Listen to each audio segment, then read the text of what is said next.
गिबि गिबियावनो आङो नैबे सिके दख'र दुलाराय बर' फरायसा आफादनि बानजायनायाव 13 बोसोरनि सिंनि जे हौवासा आरो हिन्जावसाफोरनि जोलुर बादायलायनाय दा बे हाबाफारिखौ थांनाय 6 जुलाइनिफ्राय जागायनानै फैयै फैयै दिनै जोबथा बादायलायनाय आरो बे जोबथा बादायलायनायाव आङो बाहागो लानो मोननानै जोबोद गोजोननाय मोनदों।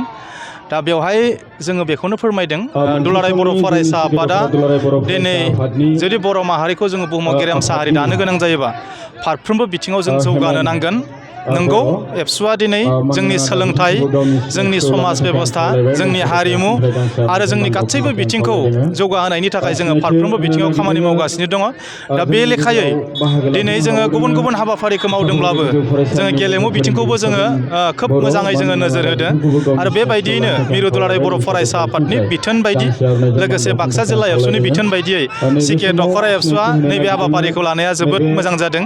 आरो दिनै जों नुनो मोनदों दुलाराय बर' फरायसा आफादा मोनसे सिमां दङमोन जे जोंनि उन्दै उन्दै गेलेगिरि बिथांमोनखौ जोङो मोनसे समाव बिथांफोरखौ जोङो मुलुग दरबाराव जोङो लानानै थांनो हागोन आरो दिनै प्रमान जाफैनो नागिरदों बेनो खारन दिनै बयबो रायजो राजा बिथांमोना दिनै नुनो मोनदों जे थांनाय गोलाव समनिफ्राय नैबे 13 बोसोरनि सिंनि जोलुर बादायलायनायखौ लाबाय थादोंमोन आरो माखासे सोंथि जाखांदोंमोन। दा बेवहाय जायफोरा दिनै साक्सेस जाबाय, जायफोरा चेम्पियन जाबाय, दा बिथांमोना मा सुबिदा मोनहैगोन? दा बेखौ जुदि नोजोर होयोबा नुयो दाख्लैबावैसो आसामाव मोनसे आसाम इयुथ लिग जानानै थांबाय। दा बेवहाय एबसुनि नाजानायजोंनो बड'फा एफसि होननाय मोनसे जोंहा फुटबल क्लाब दङ आरो बियो दिनै आसाम जि इयुथ लिग दा बेवहाय गेलेनायाव खोब मोजां पारफरमेन्सखौ खालामदों।